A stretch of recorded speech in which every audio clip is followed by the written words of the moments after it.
put her in his vehicle, and so they couldn't touch her at the time.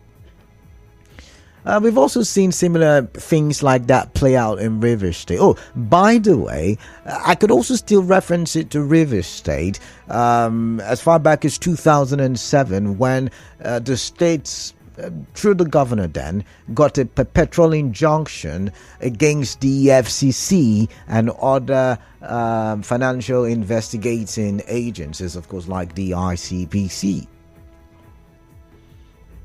I can also remember a certain, who was it now?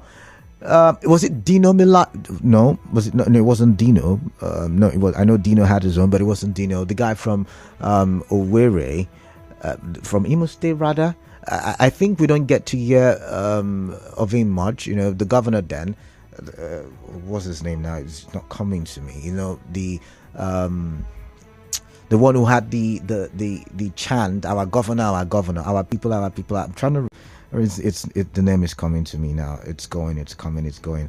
But when I remember the name, I would bring it your way. But yeah, I also remember when the FCC went to his residence. We saw the video clips all over the internet. He was praying, he was singing, they were doing videos and all of that. Why's the name not coming to me?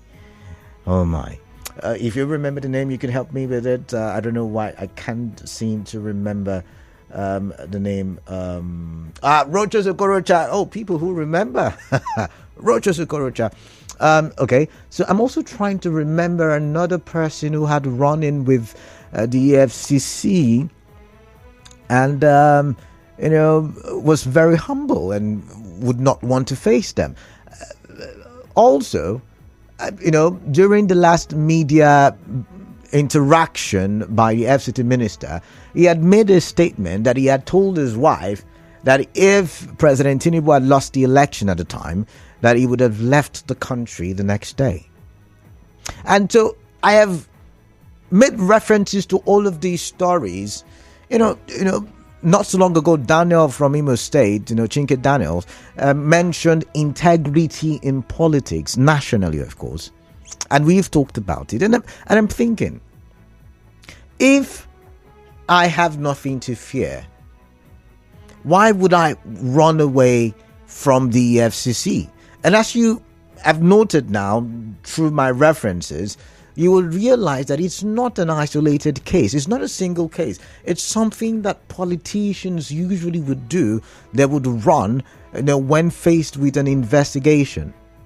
For instance, in Kano State, Abdullahi Ganduje is also facing, his, time talking about anti-corruption fight, even though the Kano Corruption Agency has been told that they cannot go after, the financial matters. That is a federal offense.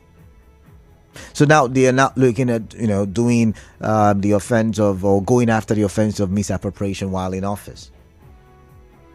But even at that, it's been a difficult situation, surrendering or, coming to open the books and saying, EFCC come, I am not a corrupt person. There's just one person I remember, and that's Fayose, who had said immediately after his administration that, he's willing and is ready for the EFCC to come investigate. I think he did have his time there.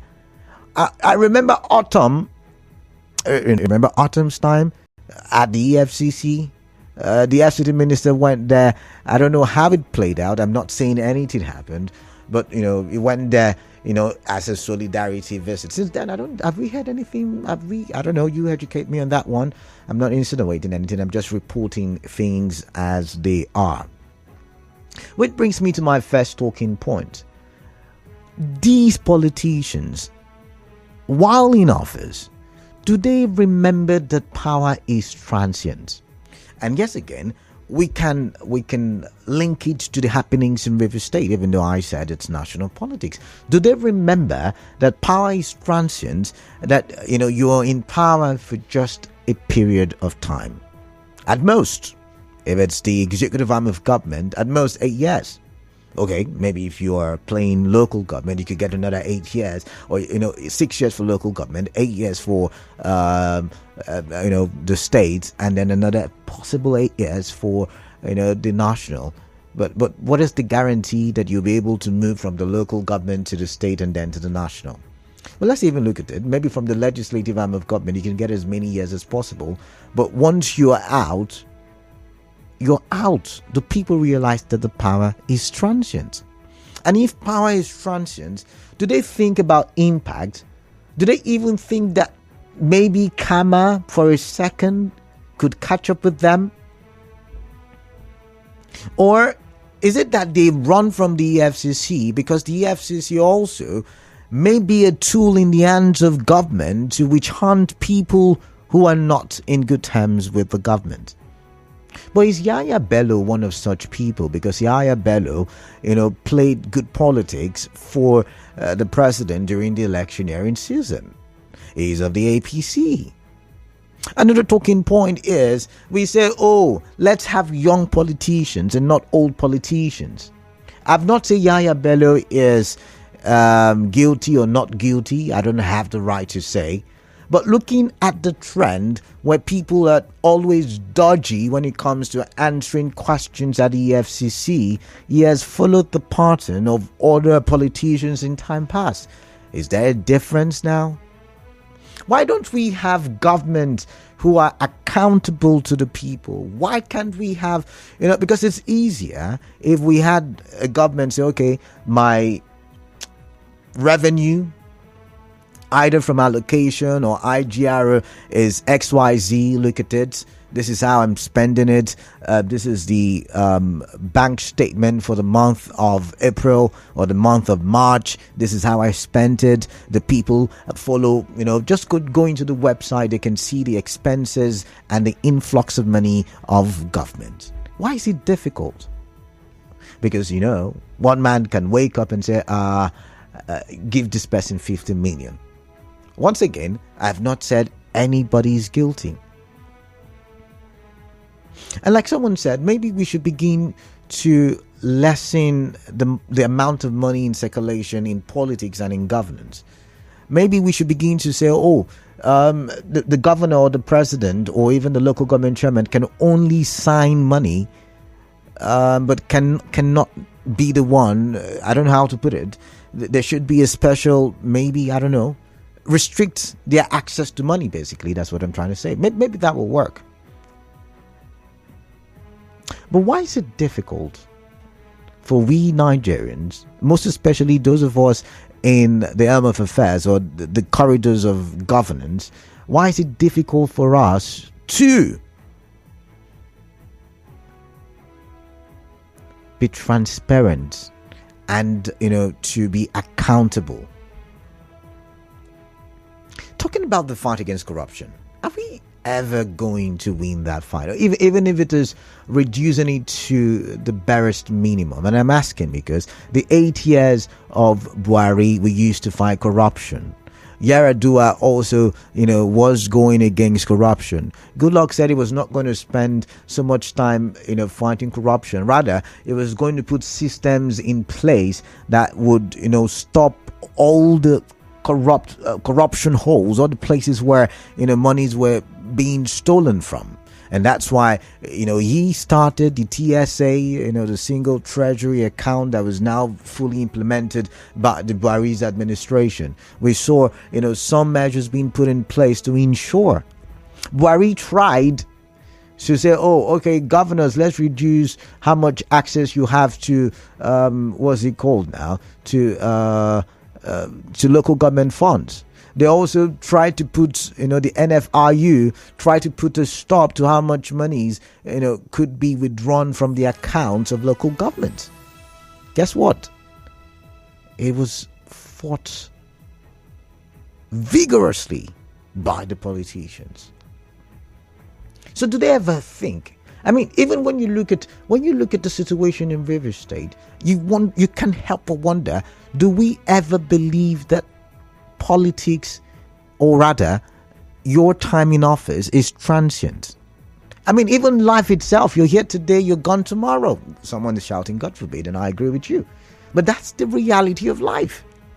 So I'm wondering, I mean, with the situation in, Kogi State, all of these questions in my mind, and I can't help but ask you, how are you judging the situation? The EFCC is dabbling, thinking the army should be involved, but I wonder if the army can go against the immunity of a sitting governor, which brings us to the next question. Should we continue the issue, or should we continue to allow governors have immunity?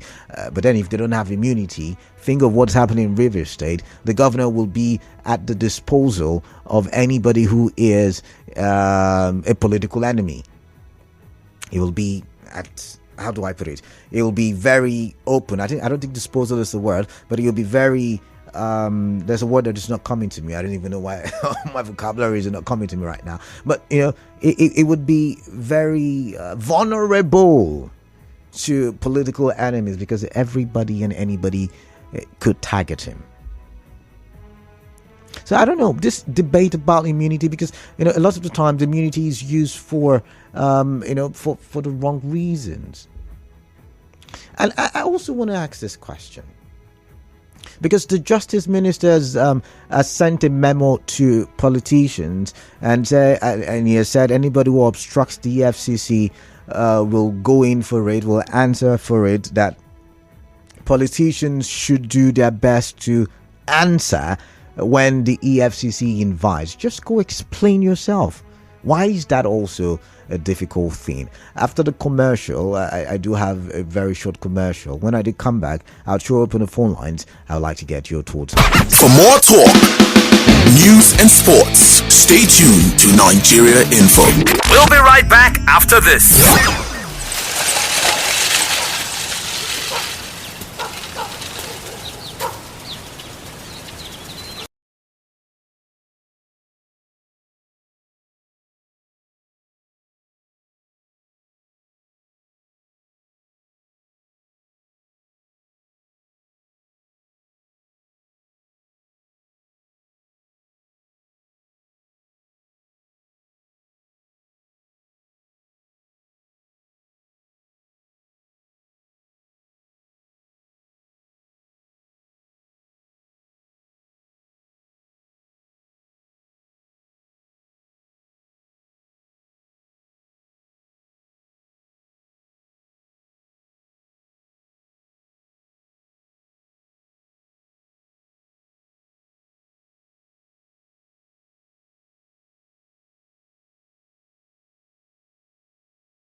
All right, it is the bottom of the hour. It's time for me to open the phone lines and let's get your thoughts and let's talk for development.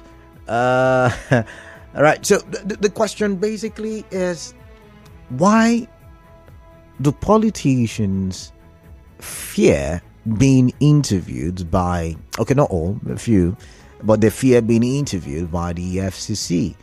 How do you view the FCC? Because if you argue from the perspective or the angle that the FCC, is a tool for witch hunting, Yahaya Bello is a member of the APC. The government at the top is of the APC.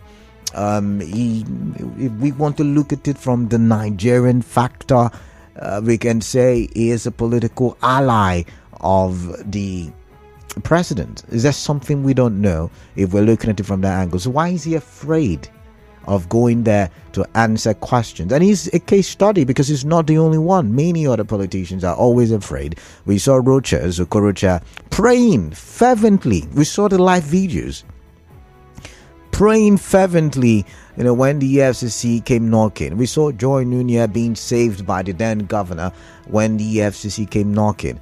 We've seen a perpetual injunction in River State when the FCC came knocking. I mean, I can go on and on and on. There is also the Gandhi factor. Once again, on and on and on. So let's get your thoughts as I open the phone line. 0817 923 0002 and 0817 923 0003. Now, you see, when we always talk about strong men, weak institutions, conversations like this supposedly would boost, the institutions to be strong, stronger than the politicians that we have. If we can crack this mystery as to why politicians fear being at the FCC's office for interrogation, I don't know.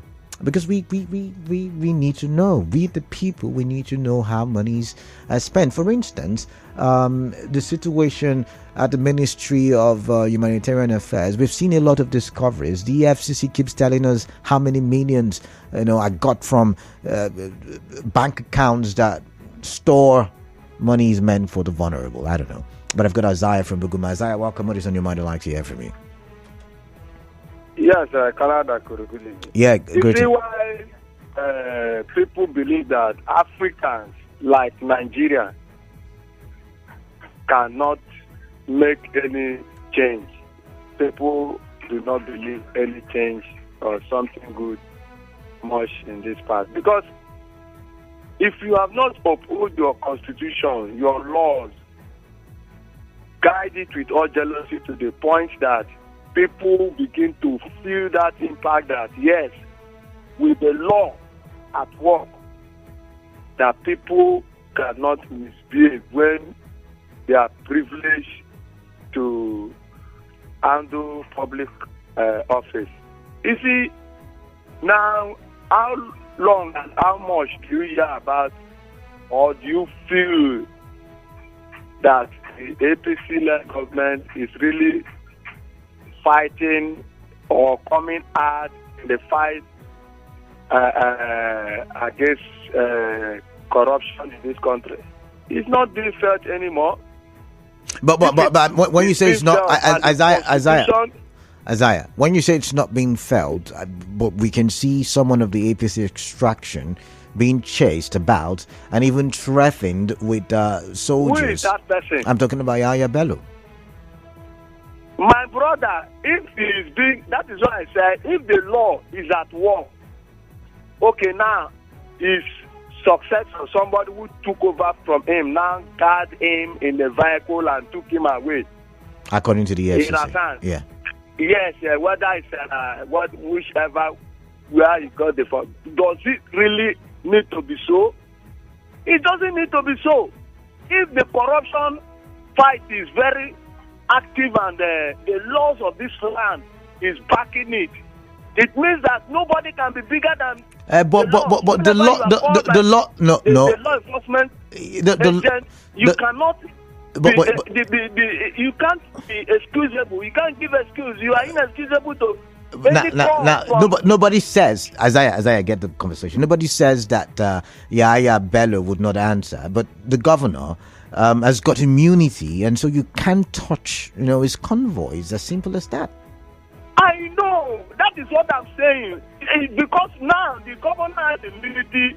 He's not using his immunity as a tool of cover-up. That is what it means. If not that, what even the governor in a system that is being transparent, a system that is being equitable, I am telling you that even the governor will answer up for the law enforcement agent and the law to take its course so that people which will serve as deterrent to come in and the people who are willing. That is why when you say that the young people are struggling to see whether young or old, character does not know whether young or old. If your character is very transparent, if you are very free from corruptible lifestyle, you can be old, you can be young, and you get to public office, you will serve, and people after leaving office, you don't need to be chased around. All right. Thank you very much, Isaiah. Effectively, you deliver dividend of service to the people. Why must you be chased around? All right. Thank you, Isaiah. Anonymous caller from Port Harcourt, welcome. What is on your mind?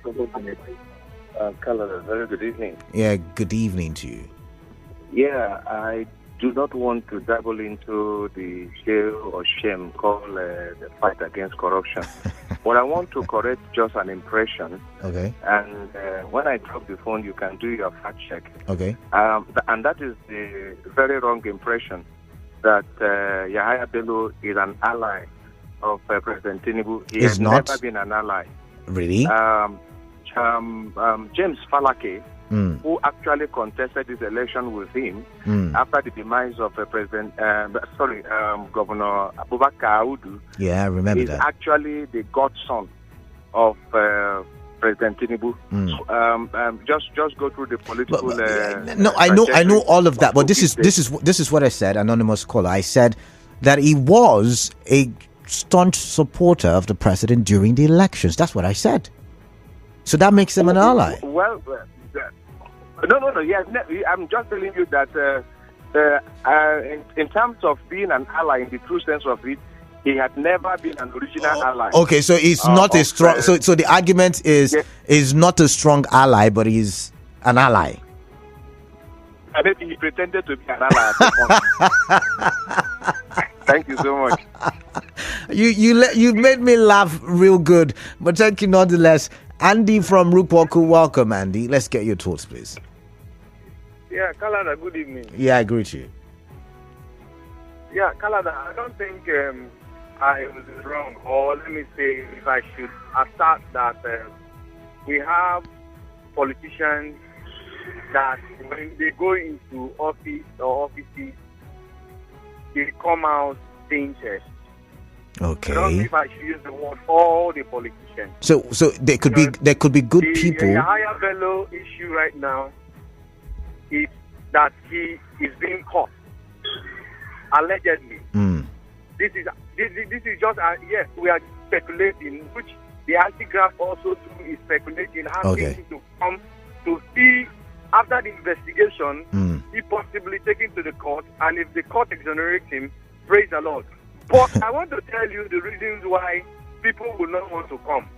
People are running away because we know how the system in the country is. Just like what the last person said, I want to beat my chest and tell you that Yahaya Bello has never been an ally of people. Okay. Because we know how we run politics, how we do politics in Nigeria. If he's to be one of the allies, I don't think we will have this issue. Come to think of it, while you were talking about yesterday, we are talking about Ganduje, who does not know what Ganduje did. But at the end of the day, everything is still centered on the court. Even when everybody sees it openly, it's centered on the court. Andy, let me pause you before you say what you want to say in essence. If everything is being centered on the court, then why are the let's even admit that what's his name now, Yahaya Bello is not an ally of Tinubu what is so difficult going to answer and end up in court?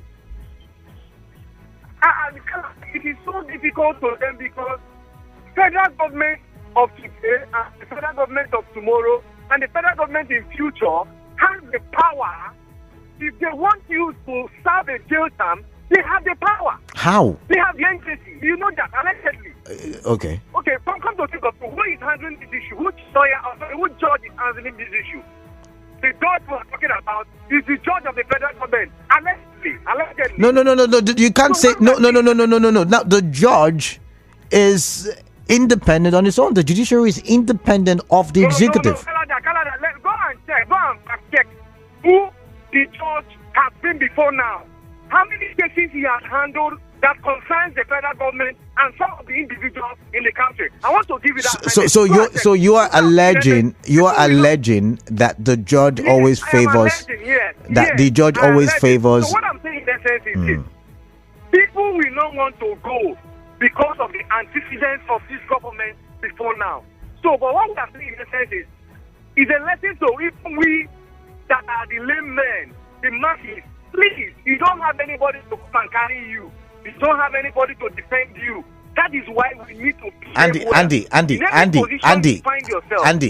Sorry. Yeah? Now you've just mentioned that the judge is this, the judge is that. But let's look at it this way. If as a governor, me now, every month I publish the assets and liabilities. I publish the inflow and outflow. I ensure that I carry people along. Every kobo that leaves the state's account, the people know about it. Would I ever be in a situation where I'm afraid of a judge or I'm afraid of the FCC? You know that politics in Nigeria and Rivers State, everywhere around Nigeria, has to do with who is loyal to you now, not be loyal to you tomorrow. Who's going to fight you now will not be the person who might even be your friend tomorrow. Okay. I don't know if you're getting what I'm saying. So what I'm saying in essence is a lesson. If possibly, just like what you're saying, our former governor, how many times did you see the budget and the heroes of the thing? So what we're saying in essence is selective. It is crystal clear. That is why we are begging as many that are going to offices, please, try as much as possible to be open to the people.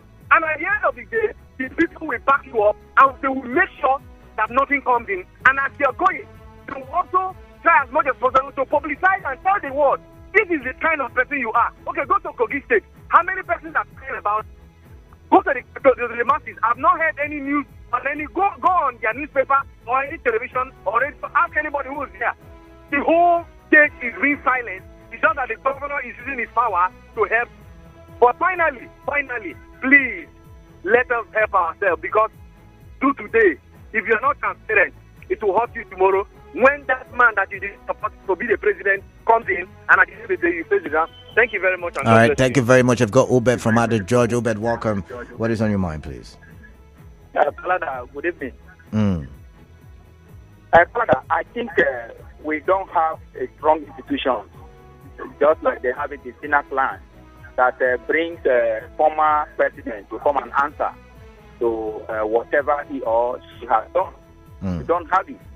And secondly, I am an advocate of that there has to be blot out the immunity clause in our constitution.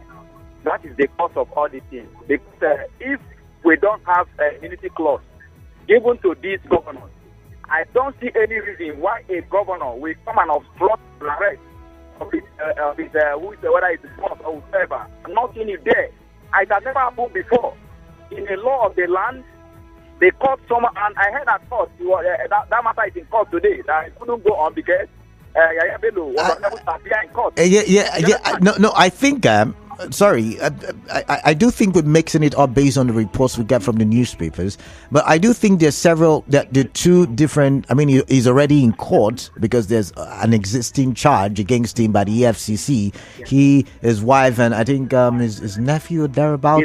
His brother, okay, thank you. And now I think there's a new charge, new allegation that he's been called to come and an answer for, but he already has an interim injunction, according to Yahaya Bello, stopping the EFCC from what's it called now? From arresting or harassing him, like they usually would say.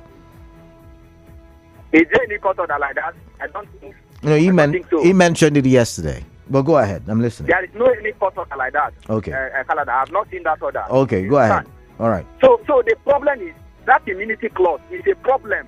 You understand? And I don't know why a developing nation, you are giving immunity clause to people who want office. It's unfortunate. Look, most of the problems of Nigeria are caused by the governors. You understand? If you look at how our money is being expended, some governor will tell you that you can pay money on this without any accountable. Now, look at what happened in River State. Over 8 years, River State does not have access to their budget. The budget was done in secrecy. It wasn't up to 8 years, but go ahead. I keep correcting that. Okay. It wasn't up to 8 years. 8 years of administration, I mean. Yet again, and I've told you where to go. I've told you where to go check for it. I've said this 1,000 times to you. Go to the River State government website. The River State government website. Because there's an immunity clause given to the governor. Okay, so he can do whatever he likes. You understand? Nobody can get him. Nobody can be able to make a suggestion for him. Even when the people you are presiding over is telling your God this is not good, they go ahead and do it. Why? Because they have immunity clause. Right. So for me, I am an advocate that immunity clause should be brought in our constitution. Right. You understand? Let us know how these people are spending our money. But Obed, you're a supporter from your recent calls. You're a supporter of the governor of Rivers State, Sir Siminalayi Fubara. Imagine if immunity is removed. How do you think the governor will be able to perform, given the current political situation we find ourselves in? It's just a question. No. It doesn't matter. Oh, it doesn't really? matter, Canada. Oh, okay. Yes, it doesn't matter. So do you know the police? Do you know the police? If there was no immunity clause, the police could just go arrest the governor. Canada, look. If you do something that is wrong, you understand? You understand? If police arrest you, I mean, you go in for, you have to explain yourself. Okay. It will make the government to exercise restraints on the kind of action they take. You understand? Okay. And the judiciary must do their job. Not when somebody is being summoned to come and give account how you expended the state money. You will run to judiciary. And the judiciary will have an order restraining an institution handled with the responsibility of investigating financial misappropriation. All right. Unfortunate. So I want to tell you clearly, immunity clause should be brought in our constitution. Honestly. Okay, so just to fact check you, Obed, like I did say, Yahaya Bello yesterday said there is a subsisting court order restraining the FCC, which takes me to my basic question. Why do we always, and like you just recently said, why do we always go for a restraining order against the FCC? Some people say, oh, even Yahaya Bello, I'm looking at the report now, is also insisting that it's a witch hunt, that there are people in Tinubu's government who are trying to pull him down. Let's see. This one says, the fear of the unknown. Yahaya is afraid of the EFCC because of... Okay, all right, we can't say that for sure.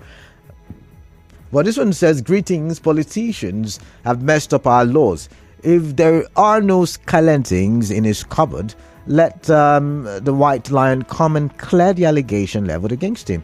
Why would the lion be afraid of EFCC officials? Civil servants in the Kogi state will never forgive Yahaya Bello for starving them for years without paying them their salaries, from Tango Ability at Twigbu. But by the way, there's another talking point I forgot to bring our way, which is, the choice of someone who succeeds the person in government. So when the politician realizes his time is up, now it's not like it's a new trend, but it's becoming even more popular amongst the political class. So you find someone who can, I can call states where this happened. I could call a couple of states where this happened, but let's not go into that.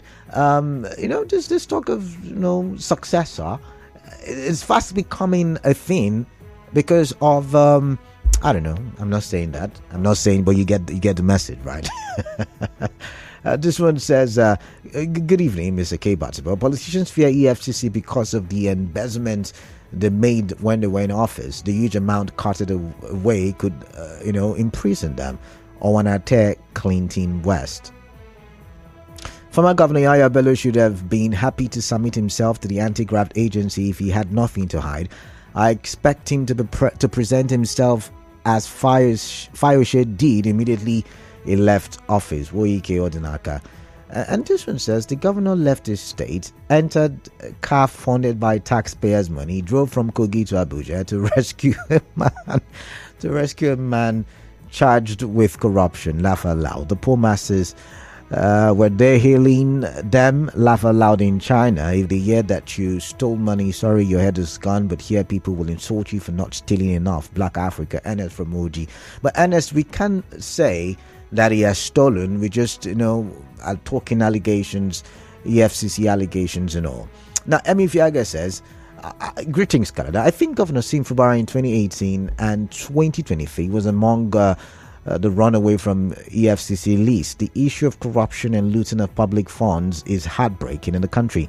Many people are in politics primarily for looting purposes.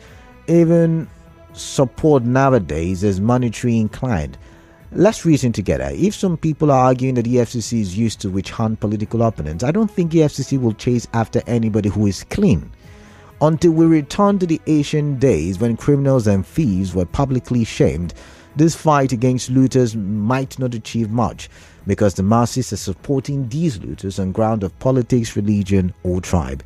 But Kalada, as some people are insinuating, how can our laws be effective and strong if we have a group of people instigating Governor Sim Fubara, for instance, to disregard Section 7 of the 1999 Constitution as altered and appoint caretakers in place of the law? Emi Fiaga with that one. This one says, even your current governor, when Wike was campaigning for him. Oh, okay.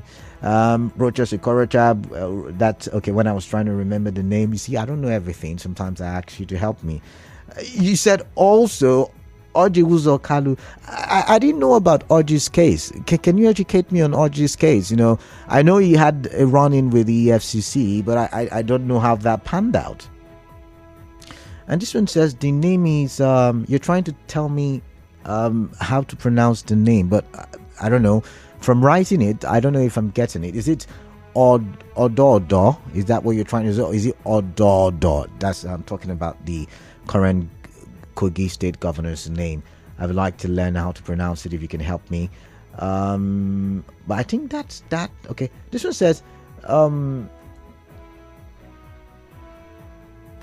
36 state government houses should be open for search and arrest and stopped from using it for harboring criminals. Ugo June Justice from Port Harcourt. And he earlier said EFCC should be ashamed of themselves for always crying out for obstruction while trying to carry out arrests, because the same thing happened at Port Harcourt International Airport, Amagua.